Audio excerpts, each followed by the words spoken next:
Hi guys, सो IPU लीट में जो mostly common questions होते हैं आप लोगों के, वो ये होते हैं कि कंप्यूटर में हमें क्या पढ़ना है और क्या नहीं पढ़ना है।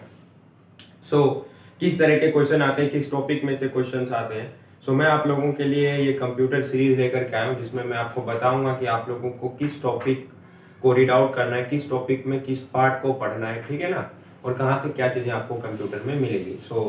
आई होप कि आप लोगों को ये बहुत हेल्प करेगा और आप लोग कंप्यूटर में अच्छा स्कोर कर सकोगे, ठीक है। देखिए, इन कंप्यूटर आप लोगों के पास सबसे पहला टॉपिक आता है कंप्यूटर जनरल इंट्रोडक्शन, ठीक है। इसमें आप लोगों को जनरल इंट्रोडक्शंस पढ़ने हैं। जनरल इंट्रोडक्शंस में क्या क्या टॉपिक्स हैं आप लोगों के, वो है elementary word related to computer, ठीक है। कंप्यूटर से रिलेटेड जो भी वर्ड होते हैं, जब आप गूगल करोगे तो आपके सामने विकिपीडिया पे आ जाएगा, ओके। इसके बाद characteristics of a computer, computer के क्या कैरेक्टरिस्टिक्स है। उसके बाद फंक्शन ऑफ कंप्यूटर, कंप्यूटर का क्या काम होता है, और फंक्शन के बारे में बहुत अच्छे से पढ़ना। Second one, data processing and electronic data processing. Data processing क्या होता है और इलेक्ट्रॉनिक डाटा प्रोसेसिंग क्या होता है, ठीक है, इसके बारे में पढ़ना है, पूरा स्ट्रक्चर देखना, ठीक है। इसके बाद है इंस्ट्रक्शन साइकिल, भाई क्या क्या चीजें होती है, ठीक है। उसके बाद है ALU and central control unit होगा, ठीक है। एलयू मतलब arithmetic logic unit and control unit, इसके बारे में पढ़ना, इनके फंक्शंस देख लेना, यानी ये दोनों क्या काम करते हैं, और इसका मेन रोल आप लोगों को इंस्ट्रक्शन साइकिल में देखने को मिलेगा, ये एएलयू और कंट्रोल यूनिट का क्या काम होता है। तो जो पहला टॉपिक था, उस टॉपिक के अंदर ये चीजें हमें पढ़नी है, ठीक है। आप आसानी से इनको गूगल भी कर सकते हैं और आप लोगों को मिल जाएगा।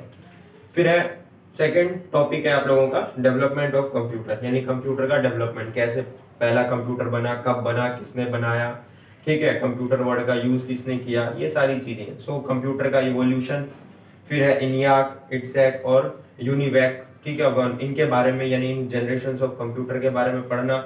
इनियाक कौन से जनरेशन में था, इट्सैक कौन से जनरेशन में था, कौन सा इलेक्ट्रॉनिक कंप्यूटर था, ठीक है, कौन सा अभी आर्टिफिशियल में आया है। इन सब के बारे में आपको पढ़ना है। फिर है computer generation, first generation, second generation, third, fourth, fifth, इनके बारे में बेसिक नॉलेज हो ना, कुछ खास नहीं।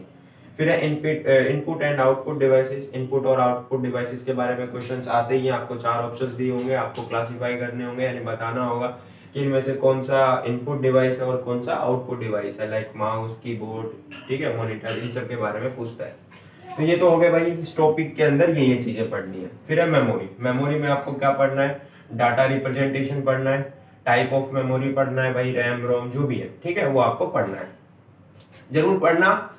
एक और खास बात कि रैम किसने बनाया, रोम किसने बनाया, इनके बारे में, ठीक है, कि भाई रैम का फुल फॉर्म क्या है, रोम का फुल फॉर्म क्या है, किसने डेवलप किया, दोनों में से दोनों का क्या डिफरेंस है। जब इस तरीके से पढ़ोगे तो सारी चीजें क्लियर हो जाएगी। उतना डीप नहीं पढ़ना है, ये सोच के चलो कि हमें इनके बारे में बेसिक जीके पता होना चाहिए, जनरल नॉलेज पता होना चाहिए, तो आप आसानी से क्वेश्चन कर सकोगे। फिर है प्रोग्रामिंग लैंग्वेज, प्रोग्रामिंग लैंग्वेज हमें ना करना है और ना कुछ सीखना है। प्रोग्रामिंग लैंग्वेज के हमें जीके पढ़ने हैं, लाइक लो लेवल लैंग्वेज कौन से होते हैं, हाई लेवल लैंग्वेज कौन से होते हैं।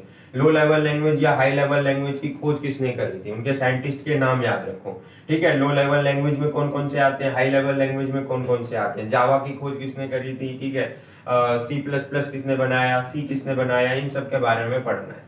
फिर यानी मैंने नीचे लिख ही दिया था बेसिक जीके ऑफ लैंग्वेज, यानी लैंग्वेजेस के बेसिक जीके पढ़ने, ठीक है। तो मेमोरी का हो गया। अब आते हैं data representation and number system, like binary number system होता है, एक ऑक्टल होता है, हेक्साडेसिमल होता है। मेन पॉइंट ये है कि आपको कोई भी नंबर दे देगा, लाइक 10110 समथिंग कुछ दे देगा, पूछेगा आपको कि क्या नंबर होगा ये, तो ये बाइनरी रिप्रेजेंटेशन नंबर होता है, ठीक है।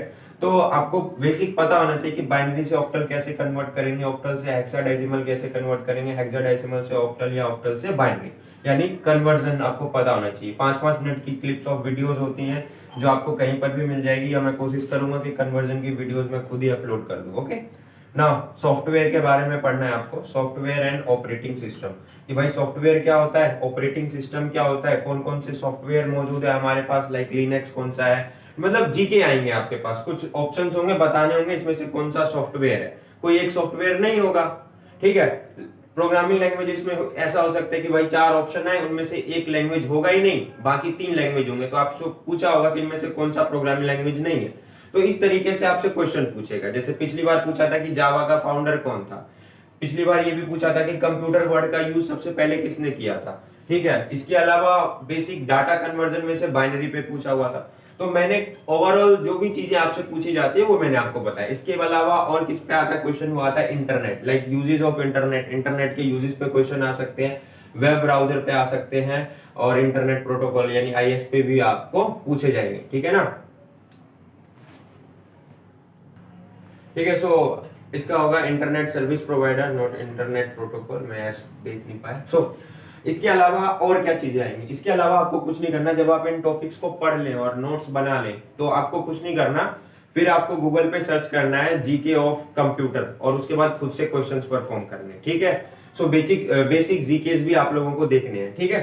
सो ये आपका ओवरऑल कंप्यूटर का सिलेबस हो गया, इतना सफिशियंट है। बाकी आपको कोशिश ये करना है कि जो क्वेश्चन आपको कंप्यूटर में नहीं आते हैं तुक्का नहीं लगाना है, क्योंकि अगर आप नेगेटिव करोगे तो आपके मार्क्स चले जाएंगे।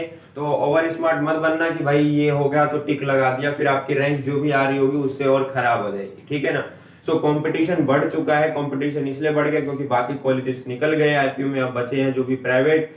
तो उसके लिए आपको क्या है कि मैक्सिमम अगर मैं इस साल का कट ऑफ देखूंगा तो जितने भी कॉलेजेस है, जो मेन टॉप कॉलेजेस है, लाइक महाराजा अग्रसेन हो गया, सूरजमल हो गया, इन सब में सीएससी एंड आईटी इनके सीट बिल्कुल फुल हो जाते हैं।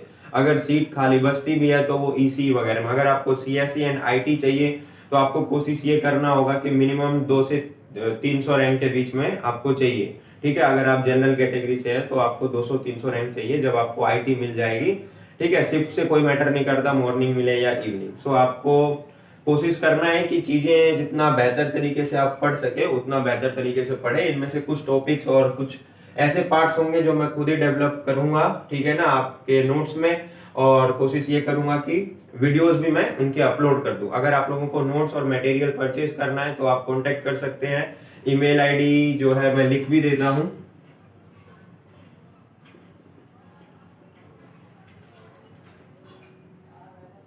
ठीक है। आप इस पे कांटेक्ट कर सकते हैं, बाकी आपको डिस्क्रिप्शन में मिल जाएगा, या आप डायरेक्टली मुझे इंस्टाग्राम पे मैसेज कर सकते हैं। तो ओवरऑल कॉस्ट आप लोगों को पता ही है कि 600 रुपीज है, ठीक है ना। तो best of luck for your exam, और चैनल को सब्सक्राइब करो, वीडियो को शेयर करो, लाइक करो।